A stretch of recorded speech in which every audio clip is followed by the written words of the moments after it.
वंदे मातरम। बंधुओं, आपको ध्यान होगा कि बचपन में जब हम 5th 6th में हुआ करते थे तो एक निबंध लिखने के लिए आता था हिंदी में, भारतीय त्योहार या त्योहारों का महत्व। तो हम लिखना शुरू करते थे कि भारत एक त्योहारों का देश है और यहाँ विभिन्न प्रकार के त्योहार मनाए जाते हैं। त्योहार इस जीवन रूपी नदी को पार करने के लिए एक नौका की तरह है। तो कहने का तात्पर्य यह है कि त्योहारों का जो महत्व है वो हमारे सनातन धर्म और संस्कृति का एक अभिन्न अंग है। अब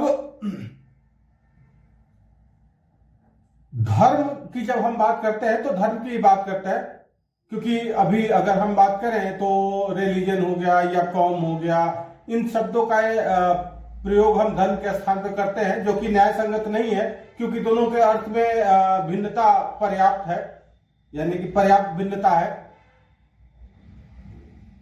धर्म मूल रूप से व्यक्ति को व्यक्ति से जोड़ने का, समाज को जोड़ने का, यहां तक कि समस्त संसार को जोड़ने का, वसुधैव कुटुंबकम का संदेश है जो है वो भी धर्म से ही संबंधित है। तो अगर हम धर्म की बात करें तो धर्म वास्तव में समाज कल्याण के लिए जो सर्वाधिक योग्य है, जिसको धारण किया जा सके, वो धर्म है। तो कहीं ना कहीं हम अगर हम सनातन धर्म संस्कृति की बात करें तो मानवता को लेके ही चलते हैं, और केवल व्यक्ति से व्यक्तियों को जोड़ने का नहीं, व्यक्ति से प्रकृति को जोड़ने का, अन्य जीवों से जोड़ने का, ये सबका जो एक, अगर हम कहें कि जो एक ताना बाना है या ये जो संपूर्ण व्यवस्था है, वही सनातन धर्म और संस्कृति है। आज हम धर्म की बात नहीं कर रहे हैं।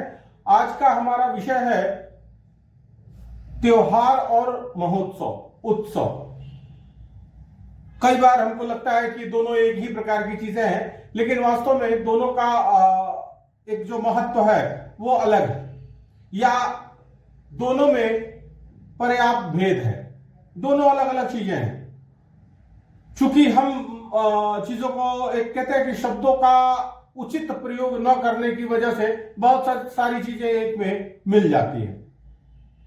त्योहारों का अपना महत्व है, महोत्सवों का अपना महत्व है, संदेश अलग है, तरीका अलग है, और जो एक किसी भी कार्य को करने का जो हमारा उद्देश्य होता है वो अलग है।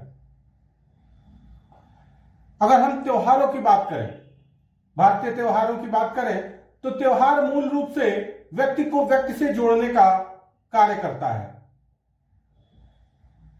समाज को आपस में संगठित होने का संदेश देता है, और यह व्यक्तिगत रूप से मनाया जाता है।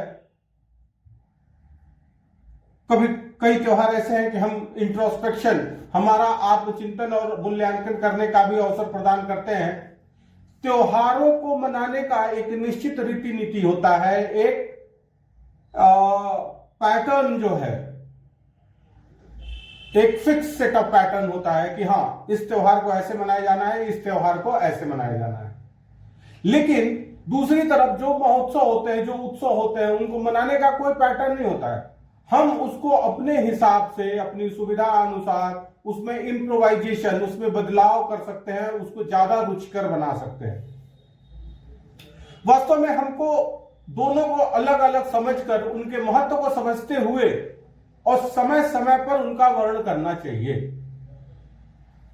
हमें आने वाली पीढ़ियों को भी ये संदेश देना है। देखिए, त्योहार आप स्वयं मनाते हैं, लेकिन अगर हम बात करें प्राचीन समय की, तो हमारे देश में जो महोत्सव हुआ करते थे या जो उत्सव हुआ करते थे, उसको मनाने का जो जिम्मेदारी, जो दायित्व हुआ करता था, वो राज्य पे हुआ करता था। वो सामूहिक रूप से मनाया जाता था।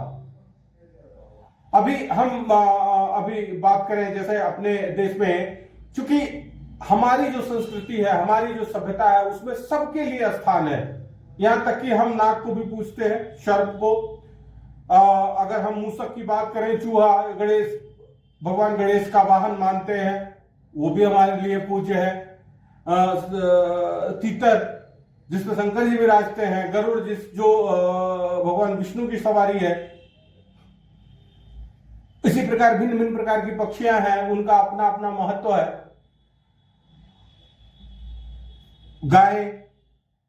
गायों को माता का स्थान प्राप्त है हमारे समाज में। और यहां तक कि दिवाली के अगले दिन जो पालतू जानवर होते हैं उनकी पूजा की जाती है गांव में। तो कहने का तात्पर्य यह है कि हमारे धर्म और संस्कृति में सबके लिए एक स्थान सुनिश्चित किया हुआ है। तो आदिकाल से विभिन्न प्रकार के महोत्सव समय समय पे राज्य के तत्वाधान में उसका आयोजन राज्य करता था।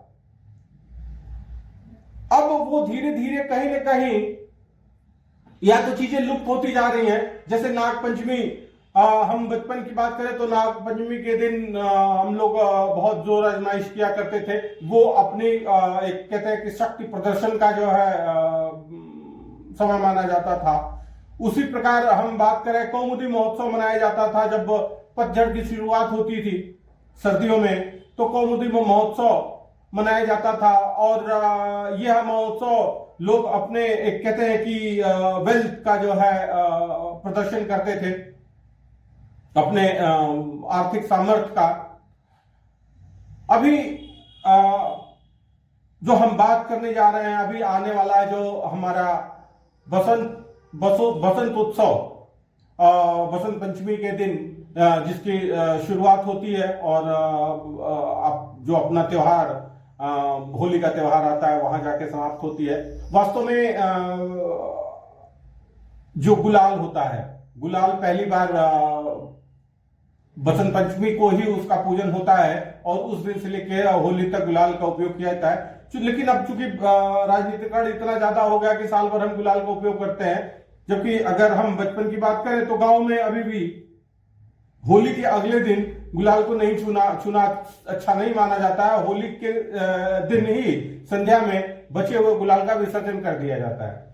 तो कहने का तात्पर्य यह है कि ये समय एक तरह से हम बात करें तो रंगों पर विशेष जोर रहता है, क्योंकि मौसम थोड़ा रुखा होता है। देखिए,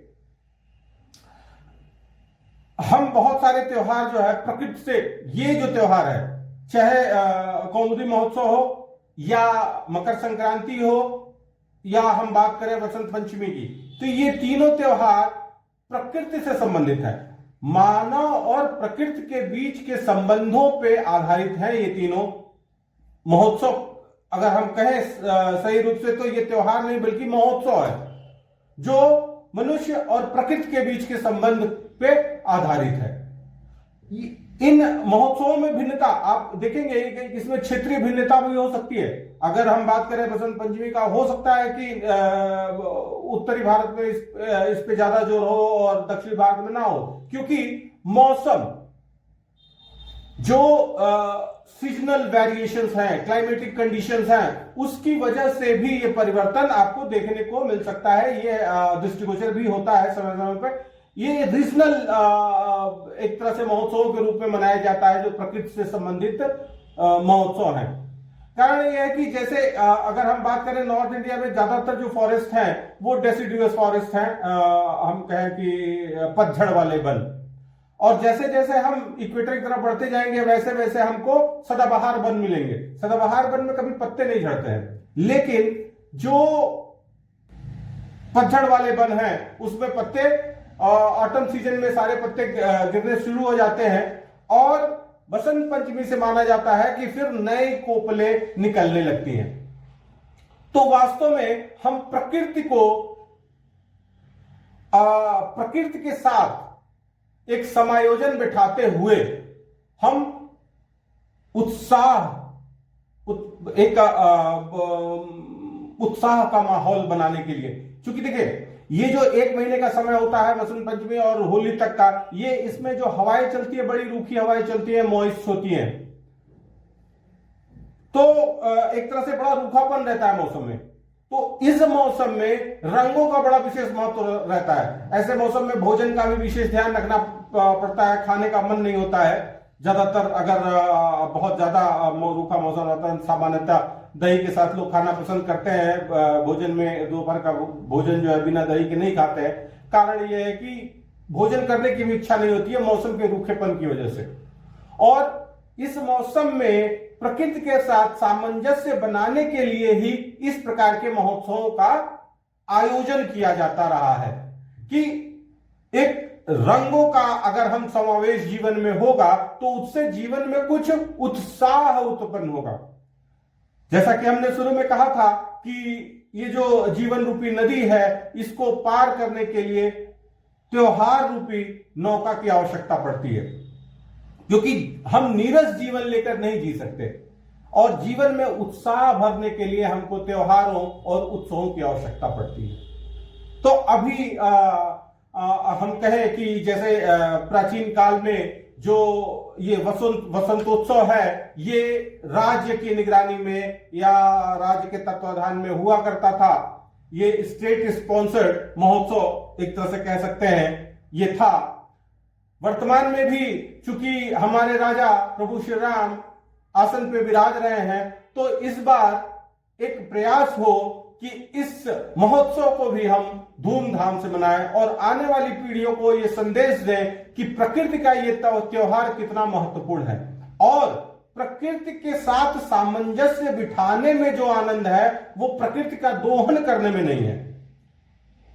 एक तरह से ये भी एक मैसेज देने की आवश्यकता है आने वाली पीढ़ियों को कि भाई हम प्रकृति का अत्यधिक दोहन करके बहुत लंबे समय तक इस प्रकार एक सुखी जीवन जीना संभव नहीं है।